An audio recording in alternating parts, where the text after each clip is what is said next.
Dalam kisah mencenangkan ini, pasangan yang tampak sempurna, terjerat dalam konflik rumah tangga yang mengakar dari masalah ekonomi. Seorang pengusaha konstruksi sukses, mengalami penurunan proyek, memicu ketegangan dengan istrinya, yang terbiasa dengan gaya hidup nyaman. Pertikaian meruncing hingga istrinya ditemukan meninggal di hotel, yang diduga usai lakukan hubungan tercela. Apa penyebab sebenarnya di balik tragedi ini? Yuk kita bahas.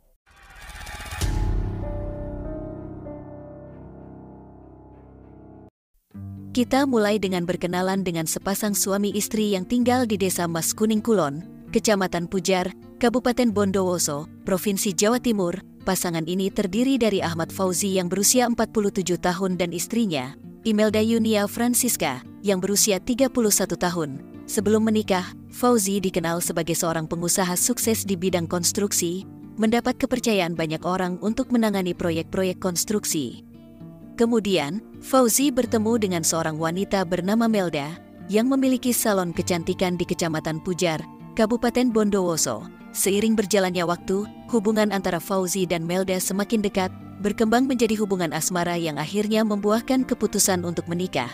Meskipun terdapat perbedaan usia sekitar 15 tahun di antara mereka, kehidupan rumah tangga pasangan ini berjalan dengan harmonis. Mereka sering membagikan momen kebersamaan mereka melalui media sosial. Dari hasil pernikahan mereka, pasangan ini telah diberkahi dengan 2 orang anak yang masih kecil, yang masing-masing berusia 3 tahun dan 1 tahun. Namun, beberapa bulan belakangan ini, suasana hati Fauzi agak kacau. Hal ini disebabkan oleh proyek-proyek yang didapatkannya yang mulai sepi, menyebabkan Fauzi merasa sedikit terpuruk. Di sisi lain, sejak dulu diketahui bahwa istri Fauzi, Imelda, selalu menjalani gaya hidup yang nyaman. Akhir-akhir ini, Imelda sering mengeluh kepada Fauzi bahwa uang untuk kebutuhannya tidak mencukupi, sementara pemasukan Fauzi mengalami penurunan yang signifikan. Situasi ini akhirnya menjadi penyebab konflik antara pasangan ini. Seiring berjalannya waktu, Fauzi semakin frustasi dengan kondisi yang terus berlanjut, terutama dalam hubungannya dengan istrinya. Karena Imelda terus membahas mengenai jatah uang dari Fauzi, hal ini membuatnya seringkali memperlakukan istrinya dengan kurang baik. Bahkan, situasi tersebut mencapai titik di mana keduanya memutuskan untuk berpisah. Meskipun begitu, mereka memilih untuk tetap bersama sambil memikirkan nasib anak-anak mereka. Hingga pada suatu hari, tepatnya tanggal 21 Oktober tahun 2023, mereka akhirnya membuat keputusan untuk meredam ketegangan dengan menginap di Hotel Ijen View di Taman Sari, Kecamatan Bondowoso, Kabupaten Bondowoso, Jawa Timur. Setelah mencapai kesepakatan, Imelda kemudian menjemput bibinya agar datang ke rumah dan memintanya untuk membantu menjaga anak-anak mereka selama mereka pergi bersama suaminya. Hingga sekitar jam sore, pasangan suami istri ini berangkat menuju hotel menggunakan sepeda motor. Setibanya di hotel, Fauzi segera menuju resepsionis untuk memesan kamar, dan keduanya memilih kamar nomor 301.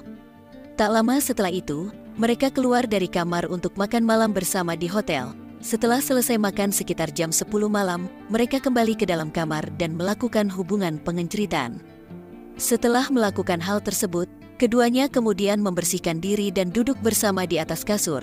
Namun, di tengah obrolan, tiba-tiba terjadi cekcok antara mereka. Sekali lagi, hal itu dipicu oleh masalah ekonomi yang terjadi di keluarga mereka. Imelda bahkan sempat menyatakan kekecewaannya karena uang yang diberikan Fauzi dianggap tidak mencukupi untuk gaya hidupnya. Mendengar hal itu, Fauzi merasa sakit hati dan tanpa diduga, ia langsung menamparkan pipi Imelda. Perlakuan tersebut membuat Imelda merasa tidak terima, dan pertikaian pun kembali terjadi di antara keduanya. Karena sudah gelap, Fauzi kemudian meluapkan emosinya dengan menghujat Imelda berkali-kali, bahkan membenturkannya ke tembok hingga membuatnya lemas dan tak bernafas. Saat menyadari bahwa istrinya tidak merespons, Fauzi panik dan buru-buru pergi ke kamar mandi untuk membersihkan diri. Setelah itu, Fauzi mengganti pakaian dan keluar dari kamar dengan santainya. Ia menuju meja resepsionis hotel dan memberitahu petugas bahwa istrinya meninggal secara tiba-tiba. Saat mendengar hal tersebut, petugas hotel dengan inisiatif langsung menghubungi pihak kepolisian untuk melaporkan kejadian tersebut. Namun, Fauzi segera melarang dan mewanti-wanti agar mereka tidak melaporkan kejadian itu kepada polisi. Fauzi menyatakan bahwa ia sendiri akan mengurus jenazah istrinya. Petugas hotel, tanpa curiga, mengikuti instruksi Fauzi. Namun, bukannya memanggil ambulans, Fauzi malah menghubungi salah satu temannya dan memintanya datang dengan mobil pickup. Fauzi kemudian menghubungi keluarganya dan memberitahu bahwa Imelda tiba-tiba meninggal. Teman Fauzi akhirnya datang ke hotel dengan mobil pickup jenis bak terbuka untuk mengangkut jenazah Imelda. Ibu dari 2 orang anak tersebut kemudian dibawa dan diangkut menggunakan mobil pickup, hanya dibungkus spray tempat tidur hotel. Mereka menuju ke rumah duka. Penemuan tersebut sempat membuat heboh seluruh penghuni hotel karena pada malam itu, hotel tersebut tengah mengadakan sebuah pesta pernikahan. Imelda akhirnya sampai di rumah duka dan disambut oleh keluarga. Mereka kemudian bersiap untuk proses pemandian. Namun, keluarga merasakan keanehan saat memandikan jenazah Imelda. Mereka menemukan luka lebam di beberapa bagian tubuh Imelda yang dianggap sebagai hal yang tidak wajar. Meskipun demikian, pada hari itu juga, keluarga langsung memakamkan jenazah Imelda di pemakaman umum di desa setempat. Namun, keesokan harinya, karena masih dirundung rasa penasaran, keluarga akhirnya melaporkan kejanggalan atas kematian Imelda ke kantor polisi. Setelah menerima laporan tersebut, polisi dengan cepat memulai penyelidikan dan meminta keterangan dari pihak keluarga. Setelah itu, polisi meminta izin kepada keluarga untuk melakukan pembongkaran makam Imelda guna dilakukan otopsi dan mengetahui penyebab kematian. Anehnya, Fauzi menolak pembongkaran makam istrinya dan tiba-tiba memberikan keterangan kepada polisi. Fauzi mengatakan bahwa sebenarnya, ketika mereka di hotel, dia dan istrinya mengkonsumsi narkoba yang menyebabkan kematian sang istri. Namun, polisi tidak langsung percaya dengan pengakuan tersebut dan tetap melakukan pembongkaran makam atas persetujuan keluarga besar. Hingga pada hari esoknya, pihak kepolisian akhirnya melakukan pembongkaran makam Imelda yang terletak di pemakaman umum desa setempat. Setelah dilakukan pembongkaran, jenazah Imelda kemudian dibawa ke RSUD Kusnadi Bondowoso untuk proses otopsi. Hasil otopsi menunjukkan sejumlah tanda bekas kekerasan pada jenazah Imelda, termasuk bekas benturan di kepala, fraktur di tulang rusuk kanan, hingga rembesan noda merah di organ dalam. Sementara itu, ternyata di tubuh Imelda tidak terdapat kandungan narkoba seperti keterangan yang diberikan Fauzi sebelumnya. Artinya, Imelda tidak mengonsumsi obat apapun sebelumnya. Polisi kemudian memastikan bahwa penyebab kematian Imelda adalah karena dihabisi. Mereka menduga pelaku adalah suaminya sendiri, Fauzi, karena keterangan yang diberikannya tidak sesuai dengan fakta. Di sisi lain, polisi juga menemukan beberapa luka cakaran di tubuh Fauzi yang diduga sebagai hasil pertengkaran keduanya. Namun, Fauzi membantah dan mengklaim bahwa bekas cakaran itu muncul saat dia berhubungan dengan istrinya sebelum ditemukan meninggal. Fauzi berulang kali menegaskan bahwa dia tidak mungkin melakukan rajapari terhadap istrinya. Polisi kembali melakukan penyelidikan dengan mengumpulkan berbagai bukti dan meminta keterangan dari beberapa saksi di sekitar lokasi. Akhir cerita ini, sebelum penemuan tersebut, salah satu saksi yang menginap di sebelah kamar korban mengaku mendengar sesuatu setelah menghadiri resepsi pernikahan di ballroom. Saksi tersebut sempat mendengar suara dari kamar korban yang menurut pengakuannya seperti suara orang yang sedang berhubungan suami istri.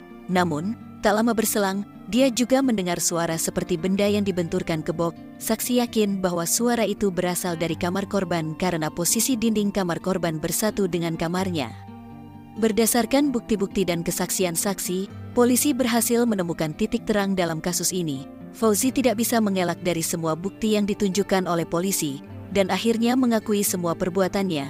Fauzi dijerat dengan pasal 44 ayat 3 UU nomor 23 tahun 2004 tentang kekerasan dalam rumah tangga, KDRT, dan atau pasal 338 KUHP sub pasal 351 ayat 3 KUHP sub pasal 359 KUHP, dengan ancaman hukuman di atas 10 tahun penjara. Cerita di atas menyampaikan pesan penting tentang dampak masalah ekonomi terhadap hubungan pernikahan dan risiko kekerasan dalam rumah tangga. Keadaan finansial yang sulit memunculkan konflik di antara pasangan, seperti yang dialami oleh Fauzi dan Imelda. Kasus ini menunjukkan pentingnya komunikasi terbuka dan pemahaman bersama dalam menghadapi tantangan ekonomi. Selain itu, kekerasan dalam rumah tangga menjadi ancaman serius yang tidak boleh diabaikan. Pesan utama adalah perlunya saling mendukung, mencari solusi bersama, dan mencegah kekerasan melalui dialog dan empati demi keharmonisan dalam pernikahan. Bagaimana menurut kalian? Apakah hukuman yang diterima seimbang dengan apa yang diperbuat? Silakan komen tanggapan kalian, serta jangan lupa like dan subscribe.